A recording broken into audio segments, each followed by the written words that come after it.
Η ΟΠΑΠ ΑΕ, διότι ως μέγας χορηγός του κλασικού μαραθωνίου της Αθήνας, να δώσει το σύνθημα «Τρέξτε όλοι και βοηθήστε». Κοντά μας είναι μέλος της Οργανωτικής Επιτροπής και από ό,τι μαθαίνω είναι και η ψυχή της Οργανωτικής Επιτροπής, ο κύριος Ζαγάρης. Καλησπέρα, καλώς ήρθατε. Να είστε καλά.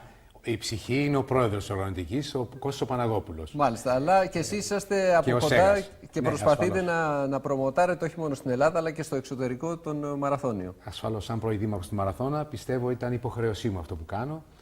Και εκεί διαπίστωσα ότι ο μαραθώνιος είναι ένα τεράστιο κεφάλαιο για την Ελλάδα. Μάλιστα. Να βάλουμε μία άνω τελεία για να βάλουμε και τους φίλους που βρίσκονται στο πρακτορείο, να τους δώσουμε μία γεύση, δείχνοντάς τους το τρέιλερ για τον κλασικό μαραθώνιο. Συμμετέχω στο κλασικό μαραθώνιο εδώ και χρόνια. Για μένα είναι κάτι παραπάνω από ένας απλός αγώνας. Είναι μια μεγάλη γιορτή. Έρχονται από όλο τον κόσμο και αυτή τη συγκεκριμένη διαδρομή. Ο καθένας κουβαλάει μια ιστορία και τη σέρνει μαζί του για 4-4,5 ώρες. Γιατί συμμετέχω? Για να προσφέρω, για να βοηθήσω. Πρέπει να νιώθουμε όλοι περήφανοι όταν προσφέρουμε ως εθελοντές σε ένα τέτοιον αγώνα. Συμμετέχοντας γινόμαστε κομμάτι της ιστορίας μας. Ελλάδα, κομμάτι της ψυχής μας. Ανέβασε και εσύ την εμπειρία σου στο mypavlagreece.gr. Συμμετέχοντας γίνεστε και εσείς, κυρίες και κύριοι, κομμάτι της ιστορίας. Και να τα πάρουμε τα πράγματα από την αρχή, κύριε Ζαγάρη. Πώς προέκυψε η συμφωνία με την ΟΠΑΠ ΑΕ? Πιστεύω ότι ήταν η μεγαλύτερη επιτυχία της ΟΠΑΠ ΑΕ και της Οργανωτικής Επιτροπής και του ΣΕΓΑΣ, γιατί είναι το μεγαλύτερο αθλητικό γεγονός στον κόσμο. Γίνονται χιλιάδες μαραθώνιοι σε όλη τη γη. Αν κοιτάξουμε την υδρόγειο σφαίρα, κατακλείζεται από μαραθωνίους. Αρκεί να σας πω ότι πέρυσι στην Ουάσιγκτον παρευρέθηκε ο αντιπρόεδρος της κυβέρνησης της Αμερικής, ο κ. Μπάιντερ. Στη Βοστόνη παρευρίσκονται και είναι το μεγαλύτερο γεγονός της Μασαχουσέτης και επί 3 μέρες είναι αργία. Γίνεται Δευτέρα ο μαραθώνιος και έχουν αργία. Στην Κίνα, μια χώρα που δεν ήξερε πριν λίγα χρόνια και όμως έχουν γίνει τώρα δεκάδες μαραθώνια. Από τη Σιαμέν, τη Σαγκάη, το Πεκίνο, το Κουαντσό, να μην σας πω. Μάλιστα. Άλλωστε από εδώ ξεκίνησε ο μαραθώνιος πριν 2.500 χρόνια και από τη μάχη του μαραθώνα μέχρι σήμερα είναι δικό μας το προνόμιο, είναι αποκλειστικό το προνόμιο. Είναι παρακαταθήκη ενός μεγάλου ιστορικού γεγονότος. Είναι το μόνο αγώνισμα που συνδέεται με μια μεγάλη μάχη. Έτσι ακριβώς. Είναι το αγώνισμα που διαδίδει τις αρχές, τις αξίες και τα ιδανικά που γεννήθηκαν στη μάχη του Μαραθώνα 2.500 χρόνια πριν. Μάλιστα. Η συνεργασία με την ΟΠΑΠ ΑΕ, από ό,τι γνωρίζω, θα είναι για αρκετά χρόνια. Για 5 χρόνια. Για 5 χρόνια. Πόσο θα σας βοηθήσει αυτή η συνεργασία? Πάρα πολύ, γιατί ο ΟΠΑΠ είναι ένα τεράστιο κομμάτι της Ελλάδας. Θέλω ειλικρινά να συγχαρώ και τον κύριο Σπανουδάκη και τον κύριο Σπανίδη και όσους συνετέλεσαν, τον πρόεδρο της Οργανωτικής Επιτροπής, τον πρόεδρο του ΣΕΓΑΣ, γιατί πιστεύω ότι έτσι αναβαθμίζεται το τεράστιο κεφάλαιο της Ελλάδας σε συνεργασία με το Υπουργείο Πολιτισμού που λέγεται Μαραθώνιος Δρόμος. Αρκεί να σας πω ότι μετά την καμπάνια την περσινή που κάναμε για τα 2.500 χρόνια της μάχης του Μαραθώνα, με επισκέφθηκαν πριν λίγο καιρό καθηγητές και φοιτητές από τη Φλόριδα, το Πανεπιστήμιο του Μαϊάμι. Και μου είπαν το εξής σημαντικό. Δεν ξέραμε μέχρι τώρα ότι ο Μαραθώνιος Δρόμος είναι ένα κομμάτι της Ελλάδας. Και τώρα μετά από αυτά που μάθαμε, με μια έρευνα που έκανε το Πανεπιστήμιο, απεδείχθη ότι το 90% των μαραθωνοδρόμων, που είναι δεκάδες εκατομμύρια μαραθωνοδρόμοι σε όλο τον κόσμο, θέλουν όπως οι μουσουλμάνοι να επισκεφθούν τη Μέκα, να έρθουν στην αυθεντική διαδρομή. Είναι ένα κεφάλαιο που πιστεύω δεν το έχει εκμεταλλευτεί η Ελλάδα όσο πρέπει. Εσείς πώς βοηθάτε σε αυτό το κομμάτι της εξάπλωσης της ιδέας, αλλά και ουσιαστικά το κομμάτι του μαραθωνίου να το προβοντάρουμε στο εξωτερικό? Επισκέπτοντας εκατοντάδες πόλεις σε όλο τον κόσμο, μιλώντας για αυτά που γεννήθηκαν με το μαραθώνιο, και εμείς σαν Έλληνες, γι' αυτό συγχαίρω τον ΟΠΑΠ, είχαμε υποχρέωση όλη η Ελλάδα να αγκαλιάσει αυτό το γεγονός, γιατί ειδικά αυτή την εποχή η Ελλάδα μας έχει ανάγκη περισσότερο από οποιαδήποτε άλλη εποχή Έτσι ακριβώς. να αναδειχθούν οι αξίες που γεννήθηκαν σε αυτή τη μάχη. Δεν είναι τυχαίο το ότι η φλόγα που άναψε τότε έδωσε ανάταση ψυχής στους Έλληνες 2.500 χρόνια πριν και δημιούργησαν τον Παρθενώνα, το Χρυσό Αίωνα του Περικλέους, τις στέγνες, τη φιλοσοφία. Όλα αυτά γεννήθηκαν μετά από αυτό το γεγονός. Είναι ευκαιρία λοιπόν ξανά τώρα να ξανανάψει μέσα μας η φλόγα της χαλμένης ελπίδας. Να ξαναδώσουμε το κύρος και την αξιοπρέπεια που έχει η Ελλάδα μας, που είναι μεγάλη. Και όσο και να προσπαθούν διάφοροι με κάποιους τρόπους να την υποβαθμίσουν, δεν μπορούν. Ποτέ δεν πρόκειται να ξεχάσουμε ότι η δημοκρατία γεννήθηκε και εδραιώθηκε μετά από αυτή τη μεγάλη μάχη. Οι κανόνες της ελευθερίας, το εφαγωνίζεστε, τα ιδανικά, οι αξίες. Βλέπω, κύριε Ζαγάρη, ότι μιλάτε με ιδιαίτερη θέρμη για το αντικείμενο αυτό και θα ήθελα να σας ρωτήσω το εξής. Από το δημόσιο υπάρχει κάποια βοήθεια? Τα τελευταία χρόνια και ειδικά από πέρσι, το Υπουργείο Πολιτισμού άρχισε να βοηθάει. Με ποιους τρόπους? Πρώτα απ' όλα συμμετέχοντας η δημόσια διοίκηση και βοηθώντας, όπως ξέρετε, από αστυνομία, από ΕΚΑΒ, τα πάντα, παραχωρώντας τους χώρους και βοηθώντας με διάφορους τρόπους. Αλλά βέβαια είχαμε ανάγκη την τεράστια βοήθεια του ΟΠΑΠ. Γιατί ο ΟΠΑΠ μπορεί να διαδώσει παντού αυτά τα μηνύματα. Έτσι, σωστό αυτό.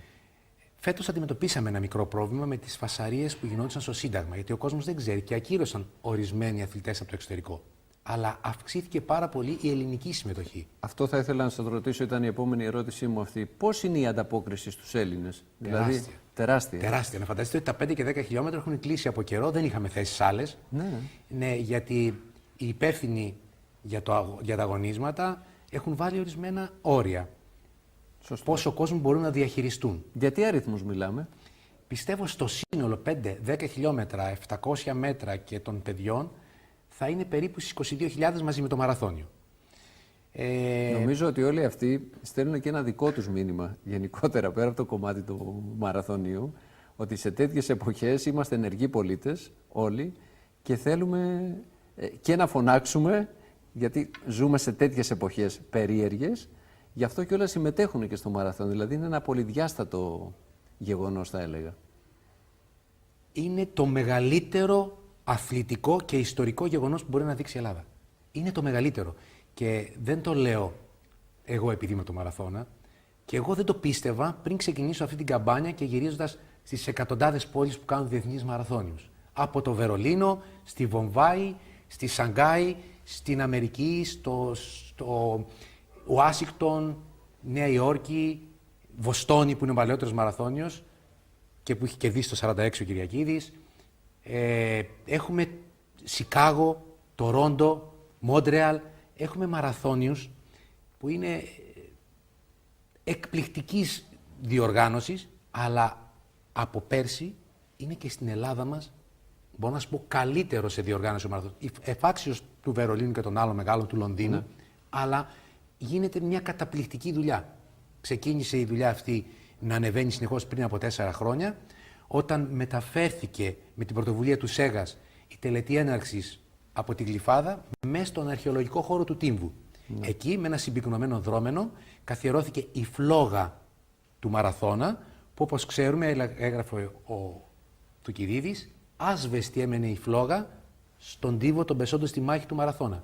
Την κρατούσαν άσβεστη οι Ίωνες κάτοικοι της περιοχής. Καταλαβαίνετε, μεταφέρθηκε λοιπόν η πρωτοβουλία του ΣΕΓΑΣ η τελετή έναρξη στον Τύμβο. Εκεί με ένα συμπυκνωμένο δρόμενο ανάβει η φλόγα. Με λαμπαδοδρομία μεταφέρεται στην αφετηρία του μαραθωνίου δρόμου. Ανάβει ο μεγάλος βωμός εκεί. Γίνεται και το παγκόσμιο συνέδριο της ΕΙΜΣ εκεί στις εγκαταστάσεις της αφετηρίας. Την άλλη μέρα γίνεται ο μαραθώνιος και η φλόγα την άλλη μέρα μετά το μαραθώνιο παίρνεται από την αφετηρία με ειδικούς φανούς, μεταφέρεται στο Μουσείο Μαραθωνίου Δρόμου, που είναι ένα κόσμημα με κοιμήλια από τα καλύτερα στον κόσμο. Έχουμε από το μετάλλιο του Σπύρου Λούι, τον έπαινό του, το σκούφο του, όλη τη συλλογή του Κυριακίδη. Από τον Στέφανο Μπαλντίνη έχουμε κοιμήλια, από τη Ρόζα Μότα, τη κυρία Μαρία Πολύζου, τη πρωταθλήτριας, από όλου του μεγάλου τέλος πάντων μαραθωνοδρόμους. Η περιοχή του μαραθώνα έχει βοηθηθεί από όλο αυτό το τεράστιο, το παγκόσμιο event, θα έλεγα? Αυτά κτίζονται σιγά σιγά. Πιστεύω ότι μετά από μια επίσκεψη που μου έγινε φέτος από 40 από τους μεγαλύτερους επιχειρηματίες από όλο τον κόσμο, που είχαν έρθει με το The World το SIP στον Πειραιά, και τους μίλησα για επενδύσεις. Πράγματι τους ενδιαφέρει η περιοχή του Μαραθώνα. Είδαν το Μαραθώνα με άλλο μάτι. Πήγαμε, είδαμε το μουσείο, κάνανε ιστιοπλοεία στην περιοχή του Σχοινιά του Μαραθώνα, επισκεφτήκαμε το κοπηλατοδρόμιο. Τι μορφής επενδύσεις? Αυτοί μου μίλησαν για ένα golf course, για τουριστικές μαρίνες και για ξενοδοχεία πεντάστερα, εξάστερα, γιατί ο Μαραθώνας πληρεί αυτές τις προϋποθέσεις. Για να καταλάβετε, όταν μου είπαν για το golf course, με ρώτησαν το εξής. Υπάρχει κοντά αεροδρόμιο? Λέω, όπως ξέρετε, το Βενιζέλος. Υπάρχει κοντά λιμάνι? Λέω, της Ραφίνας. Προσβάσεις υπάρχουν? Λέω, υπάρχει ο εθνικός πλέον δρόμος μετά το 2004 της μαραθώνιας διαδρομής. Μου λέει την ημέρα που οι γκόλφερς δεν θέλουν να παίξουν γκολφ, τι μπορούν να κάνουν στο Μαραθώνα? Λέω, έχουμε 35 αρχαιολογικούς χώρους. 5 μουσεία μαζί με το Μουσείο Μαραθωνίου Δρόμου. Έχουμε τη μοναδική λίμνη στην Αττική του Μαραθώνα. Έχουμε το μοναδικό πευκοδάσος στην Αττική. Έχουμε χιλιόμετρα ολόκληρα απίστευτα ωραίας παραλίας. Έχουμε την αφετηρία του Μαραθωνίου Δρόμου. Και πάνω απ' όλα υπάρχει και αυτό το τεράστιο brand name. Έχουμε το Ολυμπιακό Κοπηλατοδρόμιο. Και μου λένε, stop, μας φωτογράφησες τον παράδεισο στη γη για γκόλφερς. Είναι αρκετά. Καταλάβατε. Τους ενδιαφέρουν όμως, από ό,τι μου εξήγησαν, για πολύ μεγάλες επενδύσεις. Δεν τους ενδιαφέρει για κάτι μικρό. Μάλιστα. Και για να μπορούν να ξεκινήσουν, θα πρέπει να έχουν χρήσεις γης, θα πρέπει να έχουν πολλά πράγματα. Ναι. Που όπως ξέρουμε στην Ελλάδα. Είναι λίγο δύσκολα, δυσκίνητα τα πράγματα. Θα προσπαθήσουμε όμως, γιατί μέσω του Μαραθωνίου η Ελλάδα μπορεί να ανακτήσει τις χαμένες της ελπίδες. Μπορεί να ανακτήσει το χαμένο της κύρος. Δεν είναι υπερβολή αυτό που σας λέω. Αυτά τα πράγματα είναι λεπτά και στηρίζονται στη λεπτομέρεια να αλλάξει η ψυχολογία. Έτσι, σωστά. Να ρωτήσω, έχουμε υπολογίσει πόσοι θα έρθουν από το εξωτερικό? Τι δηλώσεις έχουμε συμμετοχής? Ναι, είναι από το εξωτερικό, θα έρθουν περίπου 7.000. Αλλά έχει αποδειχθεί ότι κάθε ένας δρομέας που έρχεται συνοδεύεται από κάποιους φίλους του, την οικογένειά του. Δεν μένει μόνο τις μέρες του Μαραθωνίου. Μένει στην Αθήνα και άλλες μέρες, θα επισκεφθεί το Μαραθώνα, θα επισκεφθεί τα μουσεία της Αθήνας, θα πάει στους Δελφούς, θα πάει σε οτιδήποτε είναι κάπως κοντά στην Αττική. Είναι διπλό το όφελος και τριπλό, θα Πάρα έλεγα. πολύ, γιατί όλοι αυτοί επιστρέφονται στην πατρίδα τους, λένε ότι η Ελλάδα δεν είναι αυτό που δείξει τηλεόραση, οι φωτιές στο Σύνταγμα. Σωστά. Βλέπουν ποια είναι η πραγματική Ελλάδα, με τις αξίες που αναδεικνύει και ότι θα έπρεπε να ήταν τόπος προσκυνήματος. Και πιστεύουμε ότι σιγά σιγά θα γίνει. Τώρα, ειδικά και με τη βοήθεια του ΟΠΑΠ, που προβάλλει το τεράστιο αυτό γεγονός. Έτσι ακριβώς. Και ο ΟΠΑΠ, αν δεν αναδείξει αυτό το αθλητικό γεγονός, γι' αυτό θέλω να συγχαρώ για άλλη μια φορά και τον κύριο Σπανουδάκη και τον κύριο Σπανίδη, γιατί αγκάλιασαν πραγματικά, κατάλαβαν το μέγεθος αυτού του αγωνίσματος. Το μήνυμα που θα θέλατε να στείλετε, αυτή τη στιγμή μας βλέπουν σε 5.000 πρακτορία σε ολόκληρη την Ελλάδα. Δηλαδή, όλος ο κόσμος ο οποίος πηγαίνει στα πρακτορία έχει τη δυνατότητα μέσω της ΟΠΑΠ TV αυτή τη στιγμή να ακούσει ποιο μήνυμα στέλνετε και πώς παροτρύνετε τους Έλληνες να συμμετάσχουν στο μαραθώνιο. Να ξανανάψει η φλόγα αυτή μέσα μας, να έχουμε ανάταση ψυχής πάλι, να αγκαλιάσουμε τον μαραθώνιο και μέσω του μαραθωνίου να βγάλουμε όλα αυτά που βγάζει ο μαραθώνιος, δημοκρατία, ελευθερία, τα πάντα. Αλλά στη διαδρομή αυτή όλοι οι άνθρωποι που τρέχουν, γιατί είναι το πιο επίπονο άθλημα, θέλει υπέρβαση ψυχικής αντοχής, θέλει υπέρβαση των ανθρωπίνων δυνατοτήτων, γιατί δεν είναι απλό, θέλει αυτοσυγκέντρωση, θέλει να είσαι ολοκληρωμένος εκεί και στο διάστημα που τρέχεις περνάνε από το μυαλό σου τα πάντα. Γιατί δεν είναι όπως ένα αγώνισμα τα 100 μέτρα που λέμε ότι είναι μιας ανάσας. Είναι ένα αγώνισμα που στις ώρες αυτές βλέπεις με άλλο τρόπο τη ζωή σου. Και όσοι έχουν τρέξει και έχουν τερματίσει στο Παναθηναϊκό στάδιο, δεν μπορείτε να καταλάβετε τι τεράστια χαρά, τι τεράστιο κύρος αισθάνονται όταν τερματίζουν σε αυτό το στάδιο που τερμάτισε και το 1896 ο Σπύρος Λούι με τον Βασιλάκο και όλοι οι άλλοι. Θα ήθελα κλείνοντας να μου πείτε λίγο το τελετουργικό, δηλαδή το πώς θα έχουμε εκδηλώσεις και νομίζω από αύριο ξεκινάνε. Από αύριο ξεκινάνε οι εκδηλώσεις. Εγκαινιάζουμε τα γραφεία της AIMS, θα είναι μόνιμα στην Ελλάδα. Η AIMS είναι η Παγκόσμια Ομοσπονδία Μαραθωνίων Δρόμων. Στις εγκαταστάσεις του Ολυμπιακού Σταδίου. Έχουμε τα εγγένεια της έκθεσης της Expo στη 1 η ώρα το μεσημέρι στο Ζάπιο όπως κάθε χρόνο. Μάλιστα. Έχουμε ταυτόχρονα εκδηλώσεις διάφορες με φωτογραφίες και να μην σας τα αναλύσω όλα αυτά. Και Την Παρασκευή έχουμε πάλι λειτουργεί η έκθεση Expo που είναι καταπληκτική φέτος, με περίπτερα από όλους. Έχουμε την Παρασκευή το βράδυ, παρουσιάζουμε στο κτίριο της Ελληνικής Ολυμπιακής Επιτροπής ένα φιλμ μαραθώνιος, μια ελληνική ιστορία. Μάλιστα. Που έχει τη μάχη του μαραθώνα, συνεντεύξεις από ιστορικούς, όπως του Κώστα του Μπουραζέλη, που ήταν με αυτόν κάναμε τα συνέδρια για τη μάχη του μαραθώνα που ξεκινήσαμε το 2007 και τερματίσαμε το 2010. Έχει συνεντεύξεις από την οικογένεια του Σπύρου Λούι, του Βασιλάκου, του Κυριακίδη. Είναι ένα και θα προβληθεί στις 7 η ώρα στα γραφεία της ΕΟΕ στην Κηφισίας. Οδός Βικέλα είναι, γιατί είναι ο παράδρομος της Κηφισίας. Εκεί θα παιχτεί και ο ύμνος του μαραθώνα. Θα είναι μια εκδήλωση που είχαμε υποχρέωση να την κάνουμε και το φιλμ που γυρίσαμε και απέναντι στον ΟΠΑΠ που έκανε όλη αυτή τη μεγάλη καμπάνια φέτος. Μάλιστα. Για το ελληνικότατο, το μοναδικό άθλημα που, όπως είπα, συνδέεται, που είναι παρακαταθήκη ενός μεγάλου πολιτιστικού, ιστορικού γεγονότος. Κανένα άλλο άθλημα δεν έχει αυτή την έγκλη. Και την Κυριακή? Την Κυριακή από το πρωί αρχίζουν τα αγωνίσματα, τα 5, τα 10, τα 700 μέτρα, το δημοδυναμικό βάδιν, η εκκίνηση του μαραθωνίου που, όπως ξέρετε, δίνεται σε μερικές εκκινήσεις και πολλοί λένε «Μα εμείς ξεκινάμε αργότερα». Όπως ξέρετε εσείς, με το τσίπ που μπαίνει στο παπούτσι, την ώρα που περνάς πάνω από τον τάπητα μετράει ο χρόνος σου. Έτσι έχεις ακρίβεια το χρόνο όποια ώρα και να ξεκινήσεις. Γι' αυτό μην αγχώνονται ο κόσμος, γιατί δίνονται διαφορετικές εκκινήσεις. Φεύγουν πρώτα οι elite αθλητές και ακολουθούν με καλύτερους χρόνους. Έχει μια πολύ σοβαρή δουλειά από την Οργανωτική Επιτροπή, μια πολύ σοβαρή δουλειά από το ΣΕΓΑΣ και ο κόσμος φεύγει με τάξη. Ανάλογα τους χρόνους που έχει, μπαίνει στη σειρά και τρέχει.